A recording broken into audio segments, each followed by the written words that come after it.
Hey guys, welcome to Ryan's Running Reviews. I gotta say, ASICS is coming out with some great updates, and today we're taking a look at the ASICS GEL-Cumulus 24. Let's run with it.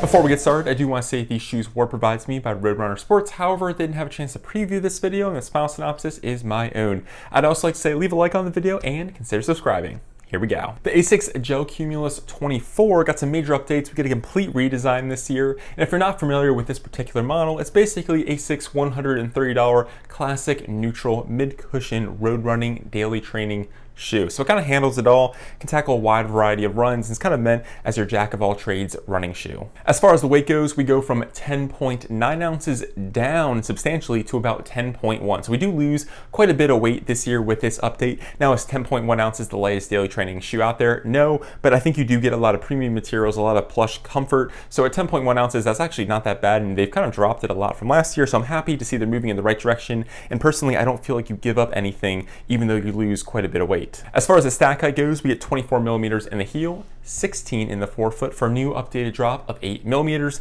They added 2 more millimeters of cushion in the forefoot, so they basically dropped the drop, there's my joke for the review, to 8 millimeters. So we go down 2 millimeters with regard to drop and up 2 millimeters with regard to forefoot cushioning. Moving on to the upper, we get a jacquard mesh, which I really like, very comfortable, keeps my foot well contained and fits very nicely. It was true to size for me, but if you made me pick between a little bit tight and a little bit loose, I'd probably lean a little bit tight. It just has a more snug nature, which I personally like. So if you want a little bit extra room, just keep that in mind. But otherwise, it fit true to size with a slight, lean towards, a more snug fit. And with regard to the breathability, it's not ideal, not the best. You do have some ventilation in the toe box, but even that isn't like super ideal just because the jacquard mesh is rather thick. So as we get into some of the summer months, I think that's something to keep in mind. However, I will say I do like the fit and comfort level of the upper. It's just not the most breathable. Moving on to the tongue, it's your classic ASICS setup, moderate amount of cushioning, gusseted through the bottom 2/3, and just works. Not as exciting as the tongue we saw on the Nimbus,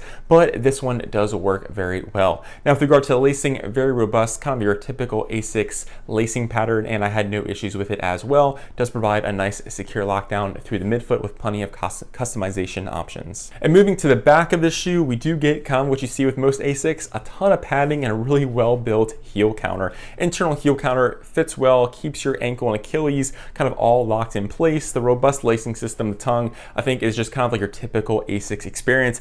I really liked it. It had that plush premium feel, and I think if you've tried an ASICS, you'll probably be familiar with what this feels like. The jacquard mesh might be a little bit different, but I feel like that works very nice as well. Not the most breathable, but just has a really nice seamless feel. No blisters or anything like that, and I think they just kind of kept with what works. And on the back of the heel counter, we have these 2 silver pieces, which are reflective for nighttime running, and there is unfortunately no pull tab, which I think may be a bummer for some people. Moving on to the midsole, I know it all looks the same, but it's actually dual density or triple density if we want to include the gel. So this top blue piece here, and it's kind of hard to see because there's a line that the paint changes, but essentially this piece where it starts here, my finger, and then wraps all the way around to the medial side is flight foam, which is going to be a little bit more dense, a little bit harder, or a little bit more firm. And then you also get flight foam blast, which makes up the rest, the bottom half of the heel, and then the rest of the forefoot. Now, flight foam blast, I think, is a great foam. A lot of people love it. I personally really enjoyed it, and it debuted on the Nova Blast 1, which is over there in the corner,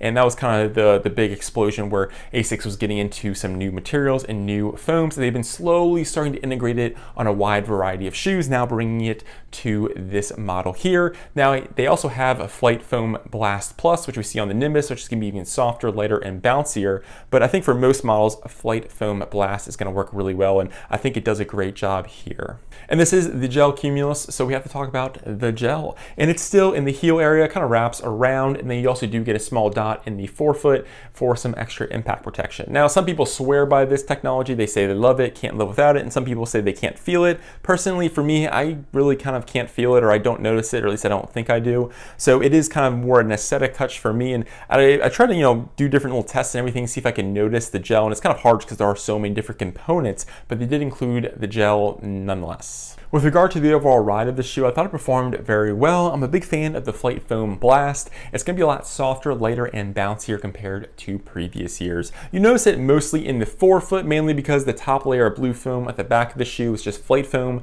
which kind of mutes the overall sensation of the FF Blast. But overall, it's a really nice experience. Again, it can be a little bit lighter, cushier, and bouncier compared to previous versions, and just feels nice on foot. The upper kind of keeps you well connected to the midsole. The FF Blast foam, which was a big winner again with the Nova Blast, definitely shines through on this shoe, and I'm a big fan of it. And the other thing I'll say is this shoe is rather flexible. You can kind of bend, twist, or flex the shoe any way you want. Unlike the Nimbus, there is no plastic kind of torsion bar in the middle of the shoe, so it does kind of bend with your foot and is very flexible. Now with regard to the stability, it's not unstable, and it's not like a super stable neutral shoe. It kind of fits right down the middle, just because you do have the Flight Foam on the medial side, which gives you a little bit more stability, but overall the shoe is rather flexible and kind of moves with your foot very well.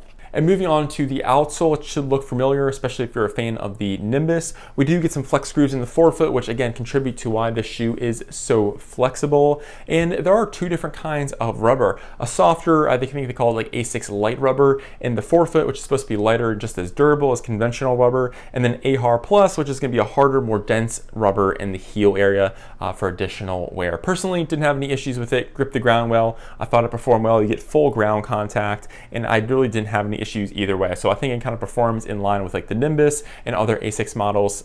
Didn't really have something to kind of move the needle either way, if that makes sense. So those are all the basic facts about this shoe. Let's talk about what I liked about the shoe and what I didn't like so much. The first big positive for me is the overall value in build quality. For $130, I think this is an excellent buy. You get premium materials. The upper is really well made, and that Flight Foam Blast material should last you quite a while. So for, again, 130 bucks, I think it's a great option, especially if you need one shoe to kind of last quite a while. The next big positive for me was the FF Blast foam. I thought this was a great update. It doesn't feel as dull or as boring or like a brick compared to like some other EVA foams that are just not as exciting. So this has a nice level of softness to it and is very versatile. I think it does well at those faster paces as seen by the Nova Blast model, and I think it works well here too. Now this isn't like a fast shoe, it's a nice versatile daily trainer, so it's not like gonna be like your next PR, but it definitely feels nice on a kind of a standard daily trainer like this. It feels like they're kind of elevating a lot of their shoe game with these new midsoles, and it really does work well with the upper too, just because they have their ASICS is known for their classic uppers or their more traditional well-built uppers. So to have a nice smooth flowing shoe, especially with FF Blast foam, was a big plus for me. And the last positive for me was the comfort level of the upper. Helped me feel very connected to the shoe, which I think is a critical piece. Kind of helps you kind of engage with the overall experience. Didn't have any movement, had an excellent lockdown, and just felt very comfortable. And for all day wear, I had no issue with it. However, the shoe wasn't perfect, and there are a couple things that can probably be improved upon. The first negative for me was the back of the midsole. This extra section here was just a little bit clunky when walking. So when I was running, I didn't have any issues with it. I thought it performed well, didn't really notice it, but when walking, when I was heel striking, sometimes it would kind of push the internal heel counter kind of against my heel. Not a huge issue, and I didn't notice it too often, but it just felt a little bit, I just overbuilt, and I wish they maybe had a different geometry or bevel to it. So again, when I was heel striking, it just wouldn't push, or I wouldn't notice it as much. It just felt like a little bit of a strange sensation. Again, not a huge issue, not something that was causing pain or irritation. It just felt kind of strange, and I wish it was just a little bit more smooth for walking purposes. Again, running, it is a running shoe, so if you only run in your running shoes, won't be an issue. I just thought when walking in the shoe, it had just a little bit of a weird sensation when I was heel striking on my walking gait. I think that's the right word. The next negative for me was the breathability. It's not the most well-ventilated shoe, and as we get into some of the summer months, I could see that being a problem for some runners. Again, the mesh does have some ventilation in the toe box, but the rest of it is well enclosed, and it's a rather thick engineered mesh, so it will keep everything kind of well contained. So again, not the most breathable, and it does have a ton of padding, which if you sweat a lot, I guess can absorb it and become more of a heavy shoe. So just something to keep in mind if you've never really tried an ASICS upper like this before. Well, where does that leave us? Well, I have no problem recommending this shoe. There's no fatal flaws, and actually I really do enjoy running in this shoe. I think it's probably on the more recommend side of things. Now with regard to the weight, it's a little bit heavier for some daily trainers, not the most breathable, and doesn't have kind of the fastest profile, but overall for a solid, reliable daily trainer to put just a ton of miles into, and for a wide variety of running options, I think this is a great option to use. The new Flight Foam Blast foam, I've been saying it all day, I think it does a great job, provides a nice level of energy return and impact protection, and just feels very nice on foot, and the upper has a nice fit to it, true to size. It makes you feel very connected to the shoe itself. Had a great time in it. I think it works as a great jack of all trades, kind of your standard, typical daily training running shoe. So if that's what you're looking for, I think this is the way to go. I'm really happy with updates they made, and I'm excited to see what they kind of bring out with the next iterations of other ASICS models. Well, that concludes my review. Let me know in the comments what you think of the Gel-Cumulus 24. Is it a try? Are you a big fan of the gel? Do you like the direction ASICS is going in general? Let me know what you think. Well, I'm Ryan from Ryan's Running Reviews. Hope you guys have a great day. I'll catch you guys on the next one.